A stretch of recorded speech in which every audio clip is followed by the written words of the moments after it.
पशुपति शंकर शिव शुभंकर योगी अंत योगी पशुपति शंकर शिव शुभंकर योगी अंत योगी अपार दृष्टि अगाध महिमा ஆன்மீக அன்பர்கள் அனைவருக்கும் மாதங்கி பாலாஜியின் பணிவான வணக்கங்கள். ஸ்ரீ சங்கர் மகாராஜுடைய சரித்திரத்தை கேட்டு அனுபவிச்சுன்னு வரோம். பூனேல மகாராஜ் தன்னுடைய பக்தர்களுக்கு செய்த லீலைகள் மற்றும் அற்புதங்களின் தொடர்ச்சியாக இந்த காணொளியில் திரு ஜோஷி என்கிறவர் எப்படி மகாராஜுடைய பக்தரானார் மற்றும் அவருடைய வாழ்க்கையில் மகாராஜ் செய்த லீலைகள் மற்றும் அற்புதங்களை தான் இந்த காணொளியில் கேட்டு தெரிஞ்சுக்க போகிறோம். திரு ஜோஷி அவர்கள் மகாராஜா 1945 ஆண்டு தான் சந்திக்கிறார். அவருக்கு அப்போது சுமார் 33 வயது இருக்கும். ஜோஷி அவர்கள் அந்த சமயத்தில் இந்த சிறுவர் சீர்திருத்த பள்ளியில் ஒரு அதிகாரியாக வேலை செஞ்சுன்னு வந்தார். மகாராஜுடைய அத்தியந்த பக்தரான மாமா தேக்னே அவருக்கு 3 மகன்கள் இருந்தார்கள். அதில் ஒரு மகன் பேர் ஷம்பு. அந்த ஷம்பு சில தகாத விஷயங்களெல்லாம் செய்து அவர் சிறுவர் சீர்திருத்த பள்ளிக்கு போக வேண்டிய ஒரு நிலை வந்தது. இந்த நிலைமையை நினச்சி மாமா தேக்னேக்கு ரொம்ப சங்கடமாக இருந்தது. அவர் மகாராஜ் கிட்ட போயிட்டு தன்னுடைய மகனுடைய நிலைமை இப்படி இருக்கே, என்ன செய்யலாம் அப்படின்னு கேட்டார். அப்போ மகாராஜ் இதை பற்றி எதுவும் நீ கவலைப்படாத, நடக்கிறபடி நடக்கட்டும், அவன் சிறுவர் சீர்திருத்த பள்ளிக்கே போகட்டும் அப்படின்னு சொல்லிட்டார். அதன்படி கொஞ்ச நாட்கள் ஷம்பு சிறுவர் சீர்திருத்த பள்ளியில் இருக்க வேண்டிய ஒரு நிலை உண்டாச்சு. பின்னர் கொஞ்ச நாள்லேயே அவருடைய நன்னடத்தை காரணமாக அந்த சிறுவர் சீர்திருத்த பள்ளியிலிருந்து விடுதலை செய்யப்பட்டார். அப்போது அவர் ஒரு லெட்டர் மாதிரி எழுதி கொடுத்துட்டு இனி நல்லபடியாக நடந்துப்பேன் அப்படிங்கிற ஒரு வாக்குறுதியை கொடுத்துட்டு வெளில வரார். அவர் வெளியில் வந்தாலும் அப்பப்போ அதிகாரிகள் அவருடைய நடத்தையை சோதனை செய்வார்கள். அப்படி அவருடைய நடத்தையை சோதனை செய்வதற்காக வந்தவர் தான் திரு ஜோஷி. திரு ஜோஷி ஒரு நாள் மாமா தேக்னேவுடைய வீட்டுக்கு வரார், ஷம்புவுடைய நடவடிக்கைகளை சோதனை செய்யறதுக்காக. அப்போ மாமா தேக்னேவுடைய வீட்டை சுற்றி பார்க்குறார். மாமா தேக்னேவுடைய வீட்டுடைய ஒரு அறையில் சங்கர் மகாராஜுடைய படம் வைக்கப்பட்டிருக்கு. அந்த படத்தை ஜோஷி உத்து பார்க்குறார். பார்த்த உடனேயே அவர் அந்த படத்தினுடைய ஆகர்ஷண சக்தியினால் அவர் ஈர்க்கப்படுறார். உடனே மாமா தேக்னே கிட்ட கேட்குறார், இவர் யார் அப்படின்னு கேட்குறார். இவர் தான் சங்கர் மகாராஜ், என்னுடைய குரு அப்படின்னு சொல்கிறார். இவர் உங்கள் வீட்டுக்கு வருவாரா அப்படின்னு கேட்குறார். வருவார் அப்படின்னு மாமா தேக்னே சொல்கிறார். இவர் உங்கள் வீட்டுக்கு வரும்பொழுது என்னை கட்டாயமாக நீங்கள் கூப்பிட்டு அனுப்புங்க, நான் அவருடைய தரிசனத்தை பெற வேண்டும் அப்படின்னு சொல்கிறார். மாமா தேக்னேயும் சரி அப்படின்னு சொல்கிறார். கொஞ்ச நாள் ஆச்சு. மகாராஜ் ஒரு நாள் மாமா தேக்னேவுடைய வீட்டுக்கு வரார். உடனே ஷம்பு நேராக ஜோஷி கிட்ட போயிட்டு இந்த மாதிரி மகாராஜ் எங்கள் வீட்டுக்கு வந்திருக்கார், நீங்கள் வாங்க அப்படின்னு கூப்பிடுறார். ஜோஷி தன்னுடைய அலுவலக வேலையெல்லாம் முடித்து கொண்டு மாமா தேக்னேவுடைய வீட்டுக்கு வரார். அப்போ மகாராஜ் மாமா தேக்னேவுடைய வீட்டிலிருந்து கிளம்பி எள்ளுபாயுடைய வீட்டுக்கு போயிருக்கார். உடனே ஜோஷியும் எள்ளுபாயுடைய வீட்டுக்கு போகிறார். அங்கே போயிட்டு மகாராஜுடைய அழைப்புக்காக அவர் வீட்டு வாசலில் காத்துட்டுருக்கார். ஜோஷி ஒரு விநாயகருடைய பக்தர். அது மட்டும் இல்லாமல் அவர்களுடைய குடும்பத்தில் ஸ்ரீயந்திரம் அப்படின்னு சொல்லப்படுற ஸ்ரீசக்கர வழிபாடு இருந்தது. அவர்கள் எல்லாரும் துர்க்கையை வணங்கின ஒரு பரம்பரையிலிருந்து அவர் வரார். மகாராஜ் அவரை உள்ளே வாங்கன்னு கூப்பிடுற சமயத்தில் அவர் லலிதா சகசரநாமத்தை வாயில் முணுமுணுத்துண்டே உள்ளே போகிறார். அப்போ உள்ளே போய் பார்க்கும் பொழுது மகாராஜ் எப்பொழுதும் போல் உட்காந்தும் இல்லாமல் படுத்தும் இல்லாத ஒரு சாய்ந்த நிலையில் உட்காந்துட்டுருக்கார். இவரை பார்த்துட்டு நீ அடுத்த சனிக்கிழமை அன்னைக்கு என்னை பாரு அப்படின்னு சொல்கிறார். சரின்னு சொல்லிட்டு இவர் கிளம்பி போயிடுறார். மகாராஜ் குறித்த அந்த குறிப்பிட்ட நாள், அதாவது சனிக்கிழமை அன்னைக்கு ஜோஷி போய் மகாராஜை சந்திக்கிறார். சந்தித்த உடனேயே மகாராஜ் அவருக்கு ஒரு பீஜ மந்திரத்தை உபதேசம் பண்ணுறார். பீஜ மந்திரம்னா அந்த ஓம் ஹ்ரீம் க்ளீம் அப்படின்லாம் இருக்கும் இல்லையா, அந்த மாதிரி ஒரு மந்திரம் 6 எழுத்து கொண்ட ஒரு மந்திரத்தை உபதேசம் பண்ணுறார். அந்த மந்திரம் துர்க்கைக்கு சம்பந்தமான ஒரு மந்திரமாக இருக்குது. இந்த மந்திரம் உபதேசம் பண்ணின உடனேயே எனக்கு பிராந்தி வாங்குறதுக்கு காசு கொடு அப்படின்னு கேட்குறார். அப்போது இந்த நிகழ்ச்சிகள்லாம் பார்த்துட்டுருக்கிற மாமா தேக்னேவுடைய மனைவியான மாமி பார்த்துட்டு, ஏன் இவர்கிட்ட போய் காசு கேட்குறீங்க, இவர் ஒரு ஏழையான ஒரு சர்க்கார் அதிகாரி, அவர்கிட்ட போய் பிராந்தி வாங்குறதுக்கெல்லாம் காசு கேட்குறீங்களே அப்படின்னு கேட்குறா. உடனே மகாராஜுக்கு கோவம் நீ வாயை மூடு, இதெல்லாம் உனக்கு ஒன்றும் தெரியாது அப்படின்னு திட்டி அவள் வாயை மூட சொல்லிவிட்டு, நீ எனக்கு காசு கொடு அப்படின்னு ஜோஷி கிட்ட கேட்குறார். ஜோஷியோட சட்டப்பையில் வெறும் 6 ரூபாய் தான் இருந்தது. அந்த 6 ரூபாயை வச்சுட்டு அந்த காலகட்டத்தில் ஒரு ஹாஃப் பாட்டில் பிராந்தி மட்டும்தான் வாங்க முடியும். அந்த பணத்தை எடுத்து மகாராஜ் கிட்ட கொடுக்குறார். மகாராஜ் உடனே அந்த பணத்தை வாங்கி மாமி கிட்ட கொடுக்குறார். இங்கே நம்ம கவனிக்க வேண்டிய 2 விஷயங்கள் இருக்குது. முதலாவது விஷயம், மகாராஜ் அவருக்கு போதனை பண்ண, மகாராஜ் அவருக்கு கொடுத்த அந்த மந்திரம் துர்க்கையுடைய மந்திரம். அவர்களுடைய குடும்பத்தில் துர்க்கை வழிபாடு, ஸ்ரீயந்திர வழிபாடு இருக்குது அப்படிங்கிறது மகாராஜுக்கு தெரியும். அப்படிங்கிறதுனால அந்த வழிபாட்டை நெறியாக முறையாக செய்யறதுக்கான வழியை அவர் இந்த மந்திர உச்சாரணம் மூலமாக கொடுத்தார். இதில் ஒரு முக்கியமான விஷயம் என்னன்னா, குருமார்கள், உண்மையான குருமார்கள் அவர்களுடைய குடும்ப வழக்கம், அவர்கள் பின்பற்றி வந்த வழக்கத்தை மாற்றாமல் அவர்களுக்கு அந்த வழிபாட்டு முறையில் சீர்படுத்தி அவர்கள் கொடுப்பார்கள். அப்படிப்பட்டவர்கள் தான் உண்மையான குருமார்கள்.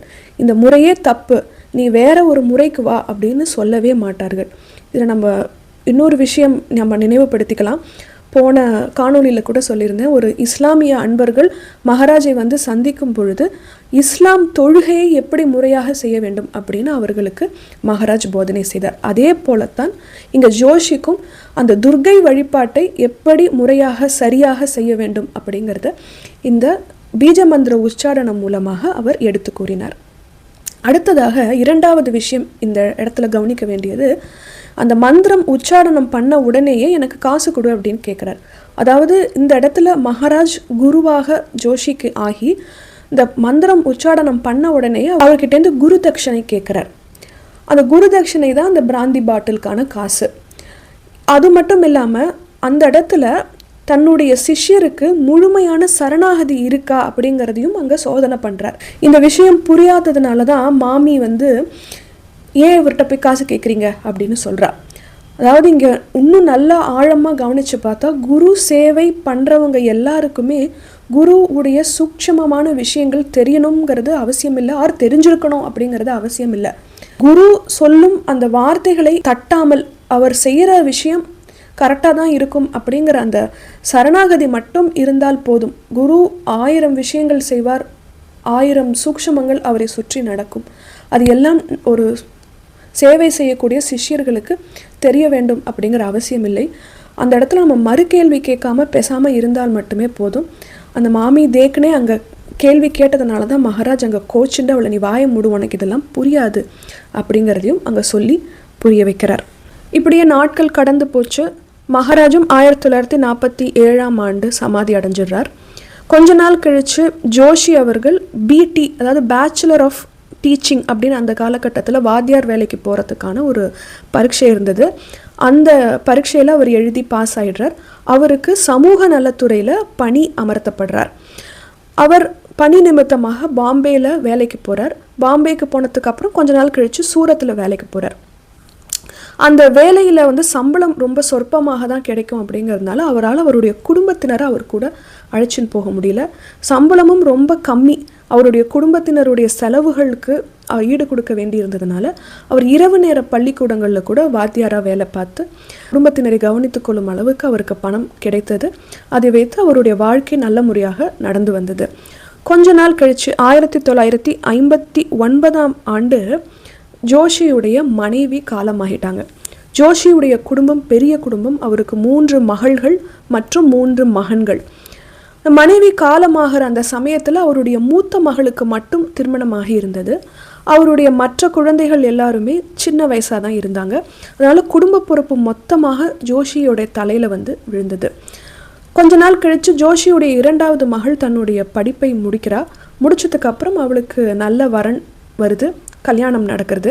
அந்த சமயத்தில் வர்ற மாப்பிள்ளை வந்து எந்த விதமான வரதட்சணையும் வேண்டாம் அப்படின்னு சொல்லிடுறார்.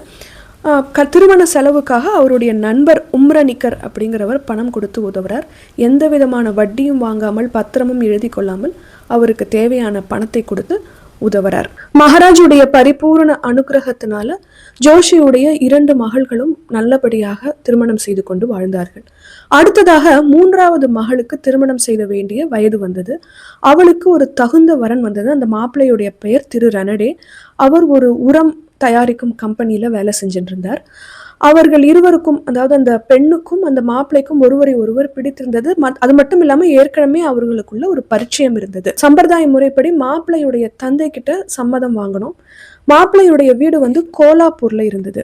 திரு ரணடேவுடைய தந்தை கோலாப்பூர்ல ஒரு பிரபலமான வக்கீல், ரொம்ப வசதியானவரும் கூட. பூனேவிலிருந்து ஜோஷி அவர்கள் கிளம்பி கோலாப்பூருக்கு போறார். கூட தன்னுடைய நண்பரான உம்ரனிக்கரை அழைச்சின்னு போறார். மாப்பிள்ளையுடைய தந்தை கிட்ட போய் இந்த மாதிரி இந்த விஷயத்த சொல்லி இருவருக்கும் திருமணம் செய்து வைக்க வேண்டும் அப்படின்னு சொல்றார். அவர் வந்து சில கண்டிஷன்ஸ்லாம் போடுறார். அது எல்லாத்தையும் இந்த திருமணம் இப்படிதான் நடக்கணும் அப்படிங்கிற மாதிரி அவர் சில விஷயங்கள்லாம் சொல்றார். அதை யோசிச்சு பார்த்தா அந்த திருமணத்துக்கு சுமார் 8000 ரூபாய் செலவாகும் அப்படிங்கிற மாதிரி ஒரு கணக்கு வருது. ஜோஷி கிட்ட அவ்வளோ பணம் இல்லை, என்ன செய்யறதுன்னு தெரியல. ஊருக்கு கிளம்புறதுக்கு முன்னாடி கோலாப்பூர்ல இருக்கிற மகாலட்சுமி கோவிலுக்கு போறார். அவரும் உம்ரனிக்கரும் தரிசனத்துக்காக காத்துன்னு இருக்காங்க. அப்போ ஒரு ஊனமுற்ற ஒரு பிச்சைக்காரர் மாதிரி ஒருத்தர் வரார். வந்து ஜோஷி கிட்ட வந்து பிச்சை கேட்கிறார். ஜோஷியோடைய பேக்கெட்ல அப்போ வெறும் 10 பைசா தான் இருந்தது. அதை எடுத்து பிச்சை போடுறார். அவர் அந்த இடத்த விட்டு கிளம்புறார். அப்போ உம்ரனிக்கர் உடனே, வந்திருக்கிறது யாருன்னு உனக்கு தெரியலையா? சங்கர் மகாராஜ் தான் வந்திருக்கார் அப்படின்னு சொல்றார். ஜோஷிக்கு ஆச்சரியம் தாங்கவே முடியல. திரும்பி பார்க்கிறார். அப்ப பார்த்தானா கண்ணு கட்டிய தூரம் வரைக்கும் அந்த பிச்சைக்காரர் இல்லவே இல்லை. எப்பெல்லாம் சிஷ்யருக்கு வந்து ஒரு கவலை ஏற்படுறதோ அந்த நேரத்துல குருமார்கள் ஏதாவது ஒரு ரூபத்துல வந்து அவர்களுக்கு உதவி செய்வார்கள். அப்ப அந்த நேரத்துல அவருடைய மனசு, மகாராஜ் நான் என்ன பண்ணுவேன் அப்படின்னு யோசனை பண்ணி அந்த இடத்துல வந்து துயரமாக அந்த பிரார்த்தனை நடந்து கொண்டிருக்கும் பொழுது, நீ எதுக்கும் கவலைப்படாத, நான் பார்த்துக்கிறேன் அப்படிங்கிற மாதிரி அவருக்கு ஒரு நம்பிக்கை கொடுக்குற மாதிரி தான் மகாராஜ் அங்க வந்து அவருக்கு காட்சி தரார்.